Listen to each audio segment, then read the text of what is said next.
ए जातो ग. अहो काय ग? कुठं निघालात? ऑफिसला. अहो आज आदित्य येणार आहे, थांबा ना घरीच. आधी सांगितलं नाही. बरं असो, त्याच्यासाठी मस्त जेवण बनव, श्रीखंड पुरी वगैरे. काय मी दुपारच्या सुट्टी टाकून येतो. चल. योगेश बाळा, मला दवाखान्यात ने ना जरा. औषध बी संपलेत, खोकला जास्तच होतोय, उबळीत.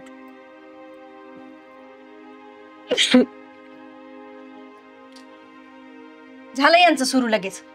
माझ्या माहेरचं कोणी येणार म्हणलं ना का यांच्या पोटातच दुखतं.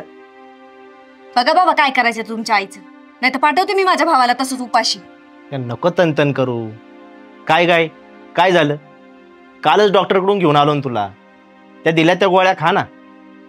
आता टीबी झालाय म्हटल्यावरती खोकला येणारच. आजार तो लवकर बरा होत नाही, माहिती ना तुला. आणि हा, पाहुणे आल्यावर त्यांच्या पुढं सारखं खोकत बसू नको, इकडं तिकडं थुकू नको, नाही तर घालवशील सगळी इज्जत माझी. हे जाग आवर तुझं काय ते. जरा आराम.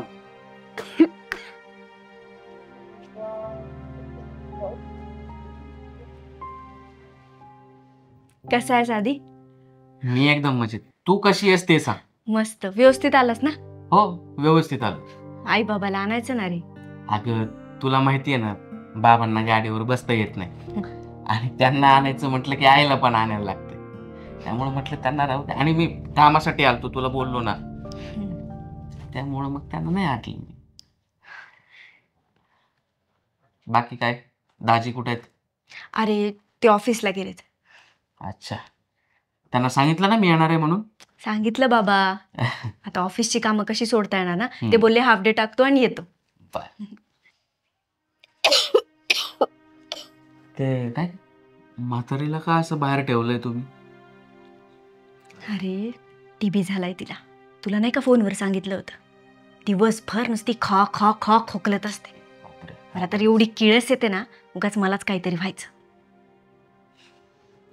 बरं जाऊ दे, मी काय म्हणते, तुझ्या आवडीची बटाट्याची भाजी आणि श्रीखंडपुरी केली. अरे वा, तुझ्या हातचं खायचं म्हटलं की आता शब्दच नाही. किती दिवसाने खातोय तुझ्या हातचं, माहिती का ताईडे. बरं तू बस, मी ताट वाढते. हा हो, लवकर आणा. हो.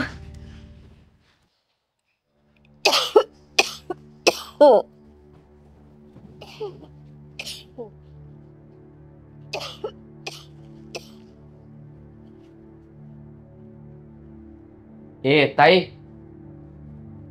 ए अगं ताईडे. हा अगं एक मिनिट बाहेर ये ना. हा आले आले.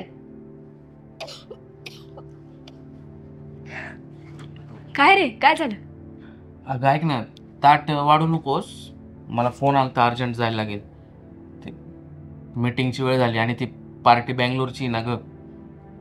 तू काही वेडा बिडा आहे का रे? ताट वाढले मी, आता 2 घास खाऊन जा. अगं नाही, ऐक तू, मी येईल ना परत कधीतरी. अरे बाबा, तुझ्या आवडीचं बनवलंय सगळं, खाऊन जा. असं भरल्या ताटावरून उठू नये. अगं हो, मच मान्य, माझ्या आवडीचं आहे, पण ती मीटिंग पण महत्वाची आहे की नाही. काम महत्वाचं आहे ना. आणि येईल ना परत कधीतरी मी. आणि मला काय फार भूक नाही, मी सकाळी जेवण केलेलं आहे घरून निघताना. 2 घास खाल्ले असते ना रे. हे बघ ऐक, येईल परत. बरं चल येऊ. नीट काळजी जा. घे. हो, जातो व्यवस्थित. नीट जा. हो. काय बाई हा पोरगा न जेवताच गेला.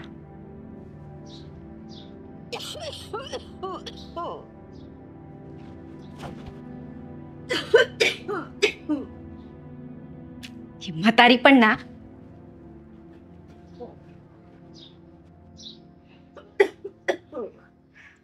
हे बाई, बंद कर ना तुझं ते थोबाड जरा. दिवसभर आपलं खा खा खा करून सगळ्या घरभर थुकत असतेस. किळस येते ना दुसऱ्यांना. किती वेळा सांगितलंय तुला, तिकडे जाऊन देवळात बसत जा. तरी इथंच आपलं. अगं तुमचे जेवण झाले असतील, मला थोडं खायला ते भूक लागली, उरलं असेल तर. हो देते ना तुला. तिकडे मरत का नाही कुठं जाऊन. तुझ्यामुळं माझा भाऊ उपाशी गेला. म्हणे जेवायला दे, मर तशीच.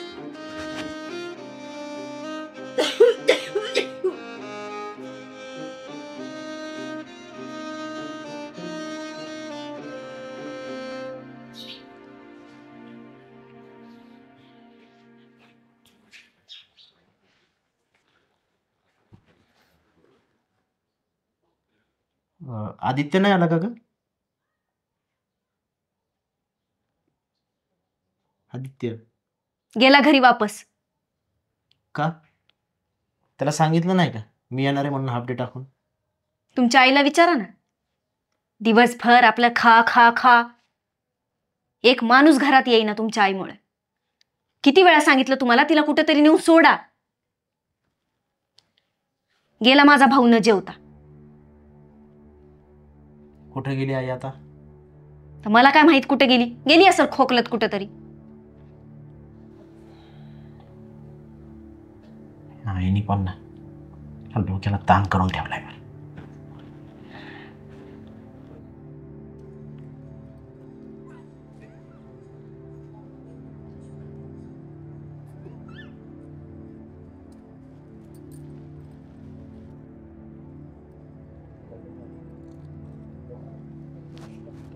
हो योगेशची आई ना तुम्ही?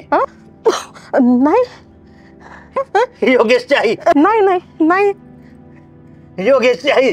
नाही नाही योगेशची आई. योगेशची आई.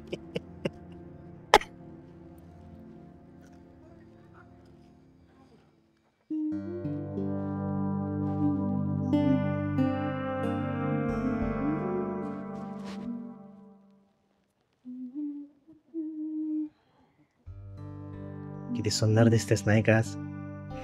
जणू चंद्राचा तुकडाच. असं वाटतं ना फक्त पाहत राहावं तुझ्याकडं. बर आज तुझा वाढदिवस. तुला वाढदिवसाच्या खूप खूप शुभेच्छा. थँक्यू. माझी एक इच्छा आहे, तुझ्या वाढदिवसानिमित्त ना मंदिराबाहेर जे गरीब लोक बसतात ना त्यांना आपण अन्नदान करायला पाहिजे. आपण मस्त मसाले भात बनवू आणि घेऊन जाऊयात. आणि संध्याकाळी आलो ना की मस्त केक कापून पार्टी करू. चालेल. बरं मी काय म्हणत होते ते आज माझ्या मैत्रिणी येणार आहेत घरी. हं. ती आईला तेवढं ऍडजस्ट करा ना आजचा दिवस कुठेतरी प्लीज. अगं आई तशी तरी कुठं घरात येते, बाहेरच पडलेली असते. आणि जरी मैत्रिणी आल्या ना तर लक्ष नको देऊ त्यांच्याकडे. आईकडे लक्ष देऊ नको. पण ना तू आईला जेवायला देतेस ना वेळेत? हो मी तिकडे बाहेर ठेवते. त्या कधी कधी खातात, कधी कधी माहिती नाही कुठे असतात. नाही हल्ली ती घरातही येत नाही आणि जेवता नाही दिसत नाही म्हणून विचारलं. बरं असो, तू काळजी करू नको, करू आपण काहीतरी मॅनेज. चल तयारी करून घेऊ, मी मदत करतो.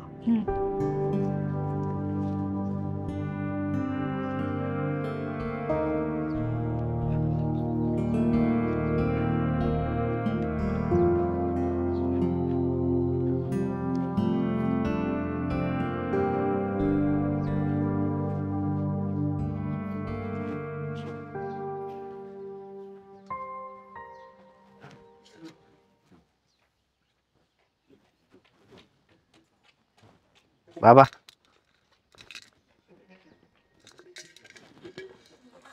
हो बाबा हे घ्या. आज माझ्या बायकोचा वाढदिवस आहे, त्या निमित्तानं आम्ही अन्नदान करायचं ठरवलं. दर पिशवी करा पुढं.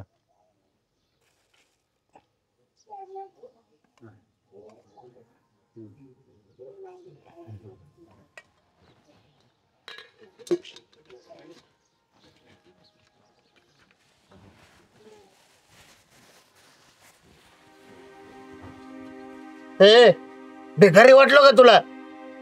अरे मी भिकारी नाही, खरा भिकारी तू आहे. अरे तुझी आई देवळातल्या दिवस चोरून खाती आणि तू इथं लोकांना अन्न वाटतो का? तुला काय वाटलं? हा आई उपाशी ठेवली आणि लोकांना अन्न दिलं म्हणजे तुला लय शहाणं म्हणतात का? अरे खरा भिकारी तू आहे. लाज वाटली पाहिजे तुला. चाललाय पुण्य कमवायला. भिकारी.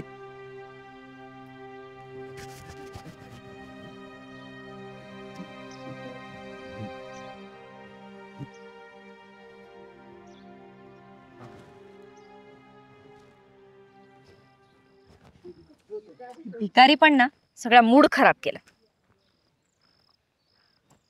सुख भिकाऱ्यांची नाही, आपलीच आहे. घरातला देव उपाशी ठेवून आपण मंदिरातल्या देवाला नैवेद्य दाखवायला आलो. माझी आई उपाशी असताना त्या भिकाऱ्यांना आपण अन्नदान करायला आलो. सगळं तुझ्यामुळे झालंय. तुझ्या बोलण्यात प्रेमात मी वाहत गेलो. आणि या प्रेमापोटी ना आईचं प्रेम विसरलो बघ. तिनं मला लहानाचा मोठा केला, जीव लावला, आपल्या घासातला घास काढून दिला. आणि मीच तिला उपाशी ठेवलं. त्या प्रेमाची झापड चढली होती माझ्या डोळ्यावर. त्या गरीब भिकाऱ्याने ना एका मिनिटात माझी लायकी दाखवली. लई मोठी चूक झाली. आपण जगाला फक्त दाखवतो आम्ही अन्नदान करतोय, हे करतोय. आपण घरात काय, घरात आपण आपल्याच आईबापांना दूर करतो.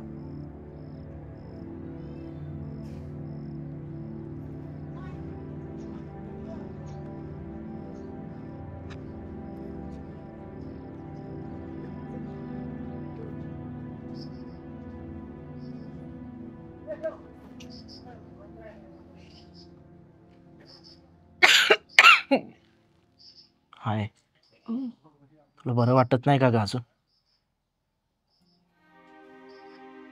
तू जेवली?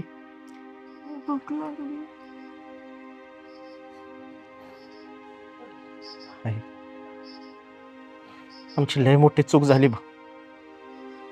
अगं आजीचा वाढदिवस होता म्हणून आम्ही मंदिरात गेलो. म्हणलं अन्नदान करावं. घरात आईला उपाशी ठेवून बाहेरची लोकांची पोट भरण्यात काय अर्थ आहे? त्या भिकाऱ्याने आम्हाला आमची लायकी दाखवली. लहानपणी तू आमचं सगळं हागणं केलं, त्याची कधी किळस केली नाही. आणि आम्ही तुझ्या आजारपणात तुझी हेळसांड केली. मुलगा म्हणून घ्यायची लाज वाटते बघ मला.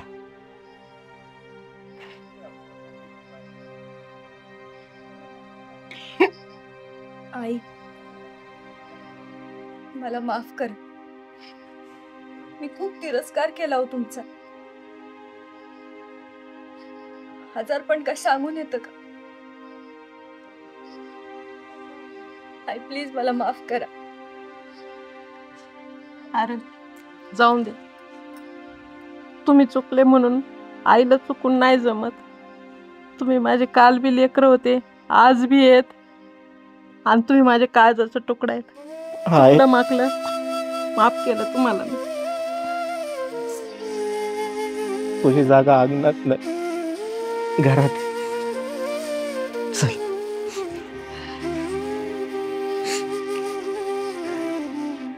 तुला भूक लागली? माझ्या हातानं भरवतो आई तुला.